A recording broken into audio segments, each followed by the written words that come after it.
अस्सलाम वालेकुम स्टूडेंट्स आज का जो हमारा वीडियो टॉपिक है वो है पॉलीसेकेराइड्स के बारे में। इससे पहले हमने बात की है क्लासिफिकेशन ऑफ कार्बोहाइड्रेट में से monosaccharides and oligosaccharides. Chapter number 2 को हम पढ़ रहे हैं बायोलॉजिकल मॉलिक्यूल्स। ओके, तो अब हमारे पास जो है वो पॉलीसेकेराइड्स क्या है, most complex and most abundant carbohydrate, सबसे ज़्यादा कॉम्प्लेक्स और सबसे ज़्यादा पाया जाने वाला जो कार्बोहाइड्रेट है स्टूडेंट, वो क्या है हमारे पास polysaccharides. Usually branch and tasteless, ये ब्रांच्ड होता है एंड टेस्टलेस होता है, इसका कोई टेस्ट नहीं होता। ओके, तो फॉर्म बाय सेवरल मोनोसेकेराइड्स, ये बनता है बहुत सारे मोनोसेकेराइड्स से, यानी कि जो हमारे पास ओलिगोसेकेराइड्स है उसमें आपने देखा था 3 to 10 मोनोसेकेराइड्स सब यूनिट्स जो हैं वो ज्वाइन होते थे और पॉलीसेकेराइड बनाते। बट दीज आर जो है वो several type of several monosaccharides and linked by glycosidic bond. जब भी बॉन्ड बनाएंगे उनके दरमियान में जो कोवलेंट बॉन्ड बनेगा स्टूडेंट्स, का नाम है covalent glycosidic bond. Sparingly soluble in water, ये है sparingly soluble in water. Sparingly soluble in water का क्या मतलब होता है कि पानी के अंदर ये बहुत ही कम जो है वो सोल्यूबल होता है, सबसे ज़्यादा कम।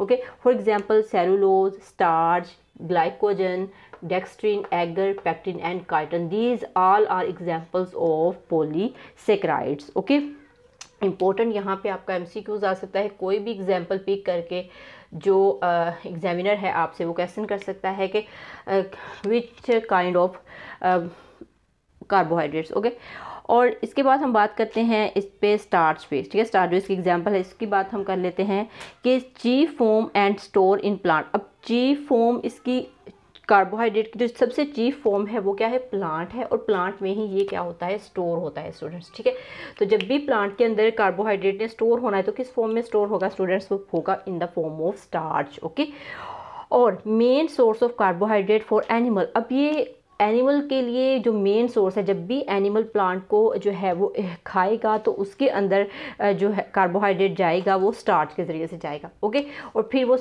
जो स्टार्च है वो डिफरेंट नेक्स्ट फॉर्म के अंदर कन्वर्ट हो जाएगा, जैसे ग्लाइकोजन है, ग्लूकोज है। ओके, तो नेक्स्ट हमारे पास आता है स्टूडेंट्स की यील्ड ग्लूकोज ऑन हाइड्रोलाइसिस। जब भी इसकी हाइड्रोलाइसिस की जाएगी, इस रिएक्शन को हम in the presence of chemical reaction को in the presence of water करेंगे तो हमारे पास जो है वो क्या आएगा, जो मोनोमर्स आएंगे वो आएंगे जी ग्लूकोज के। ओके, तो यानी से ये मतलब हमें समझ आता है कि starch is made up of glucose सब यूनिट्स। ओके, बहुत सारे सेवरल जो है वो ग्लूकोज के मिलने से हमारे पास बनता है starch. Okay, so found in fruits, grain, seed and tubers. तो ये सारे जो इसके सोर्स हैं जिनमें मिलता है, अगर हम फ्रूट खाएंगे तो फ्रूट अगर हम खा रहे हैं तो क्या होगा, हमारे अंदर स्टार्च आएगा।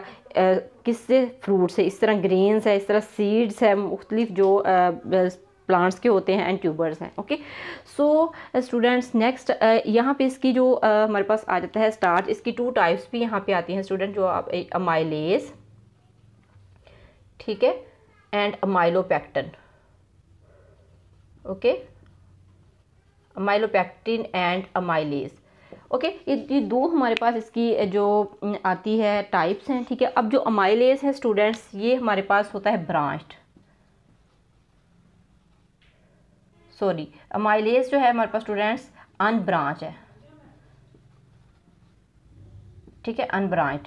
लेकिन ये जो अमाइलोपेक्टिन है स्टूडेंट्स, ये ब्रांच्ड होता है। ठीक है, अब अनब्रांच और ब्रांच दोनों ही मैक्रोमोलिक्यूल्स हैं, बट जो ब्रांच होगा वो मोर कॉम्प्लेक्स होगा। ठीक है, इस तरह ये मोर कॉम्प्लेक्स हो जाएगा amylopectin and amylase is unbranched, so it's complex नहीं है। अब ये हमारे पास जो है वो हॉट वाटर के अंदर जो है वो सोल्यूबल हो जाएगा। ठीक है, तो जब भी वाटर होगा हॉट वाटर, फिर अमाइलेज जो है वो उसमें सोल्यूबल होगा, और जो अमाइलोपेक्टिन है वो not soluble in hot water, ये हॉट वाटर में भी सोल्यूबल जो है वो नहीं होगा। ओके, तो ये 2 टाइप से, ये भी आपको शॉर्ट क्वेश्चन MCQs में से आ सकता है। ओके, तो नेक्स्ट स्टूडेंट हम बात कर लेते हैं ग्लाइकोजन पे। अब ग्लाइकोजन हमारे पास स्टूडेंट्स क्या है, ग्लाइकोजन है हमारे पास जो जिसको हम कहते हैं कि हमारे पास जो ग्लाइकोजन है वो एनिमल के अंदर स्टोर फॉर्म है स्टार्च की। ओके, अब मैंने जैसे पहले बताया कि स्टार्च जब एनिमल खाएगा तो वो स्टार्च ही नहीं रहेगा, वो कन्वर्ट हो जाएगा ग्लाइकोजन फॉर्म के अंदर। ओके, तो जो ग्लाइकोजन है स्टूडेंट्स वो एनिमल के अंदर क्या है, स्टोर फॉर्म ऑफ स्टार्च है। Okay, so chief form stored in animal body. अब जाहिर है एनिमल के अंदर है तो एनिमल बॉडी ही इसकी सोर्स है ग्लाइकोजन की। Okay, not soluble in water and also yield of glucose on hydrolysis. अब ये भी हमें क्या कर देता है कि जब इसकी हाइड्रोलाइसिस होती है तो ग्लूकोज सब यूनिट्स आते हैं। Found abundantly in liver and muscles, ये सबसे ज़्यादा पाया जाता है लीवर्स में और मसल्स के अंदर। ओके, और give red colour with iodine. अब यहाँ पे आपने जो है, मैंने यहाँ पे आपको भूल गई बताना कि ब्लू कलर विद आयोडीन, ये जो है स्टार्च ये ब्लू कलर देता है and glycogen is provide red colour with the solution of iodine. अब आयोडीन हम इसलिए जिक्र कर रहे हैं बिकॉज ये स्पेरिंगली सोल्यूबल इन वाटर है, तो हमें कोई अदर सोल्यूशन चाहिए होगा जिसमें हम ग्लाइकोजन को डिज़ोल्व कर सकेंगे। ओके, सो ये भी आपके पास स्टूडेंट्स MCQs आ जाता है यहाँ पे कि ये भी आपसे पूछा जाता है कि कौन सा कलर देता है, सेम एज इट, ये भी हमारे पास MCQ है। तो ये आप साथ साथ मैं आपको शॉर्ट क्वेश्चन और MCQs भी बता देती हूँ, तो आप लोगों ने ये भी याद रखने हैं। ओके, और नेक्स्ट आती है इसकी एग्जांपल सेलुलोज। सेलुलोज हमारे पास सबको पता है सेलुलोज क्या है। सेल वॉल जो है प्लांट की किससे बनती है, सेलुलोज से। सबसे ज़्यादा जो सेल वॉल में मटेरियल पाया जाता है स्टूडेंट वो सेलुलोज है। Okay, most abundant in nature और नो कलर विद आयोडीन, ये आयोडीन के साथ कोई कलर प्रोवाइड नहीं करता और सबसे ज़्यादा पाया जाता है नेचर के अंदर बिकॉज प्लांट बहुत ज़्यादा है नेचर के अंदर। ओके, और cotton is pure form of cellulose. अब जो कपास है, कॉटन है, वो सबसे ज़्यादा प्योर फॉर्म है सेलुलोज की, कि आप अपनी आंखों से सेलुलोज को देख सकते हैं। सेल वॉल के अंदर आपको नज़र नहीं आता लेकिन इसमें आपको नज़र आता है, पेपर सेलुलोज होता है उसमें।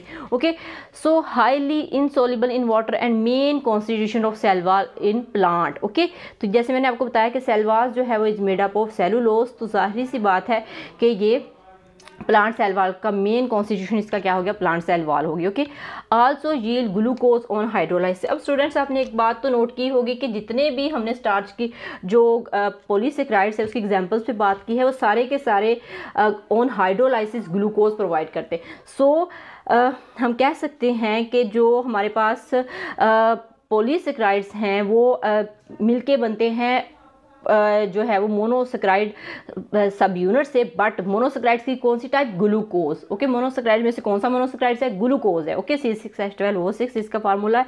ओके, अब हम बात करते हैं डाइजेशन की। अब आप सबको पता है कि जो ह्यूमंस होते हैं, ह्यूमन बींग होते हैं, वो सारे प्लांट ही नहीं खाते, वेजिटेबल्स खाते ज़रूर हैं बट क्या करते हैं, कुक करके खाते हैं, रॉ मटेरियल में वो नहीं खा सकते। ओके, तो वो कुक करते हैं और डाइजेस्ट को कुक कर देते हैं, डाइजेस्ट को तोड़ देते हैं, उसकी कॉम्प्लेक्सिटी को ब्रेक डाउन कर देते हैं। ओके, लेकिन जो एनिमल्स हैं, हर्बीवोर्स जो हैं, वो क्या करते हैं, वो एज इट इज़ प्लांट को जो है वो खाते हैं और उसको डाइजेस्ट कर लेते हैं। वो कैसे डाइजेस्ट करते हैं, बिकॉज उनके डाइजेस्टिव ट्रैक के अंदर बैक्टीरियाज, प्रोटोजोआ एंड यीस्ट होते हैं जो एक ख़ास किस्म का एंजाइम प्रोवाइड करते हैं जिसका नाम है सेलुलेज, और ये एंजाइम जो है वो डाइजेस्ट कर देता है सेलुलोज मटेरियल को, जितना भी मटेरियल होता है। अब ह्यूमंस बीइंग के अंदर डाइजेस्टिव ट्रैक में ये वाले बैक्टीरिया नहीं होते, प्रोटोजोआ नहीं होते, और ये नहीं होंगे तो हमारे पास सेलुलेज एंजाइम नहीं आएगा, क्योंकि सेलुलेज एंजाइम का सोर्स क्या है, प्रोटोजोआ, बैक्टीरिया और यीस्ट। ओके, तो ह्यूमन बीइंग के अंदर ये नहीं पाया जाता, तो इस वजह से ह्यूमन बीइंग सेलुलोज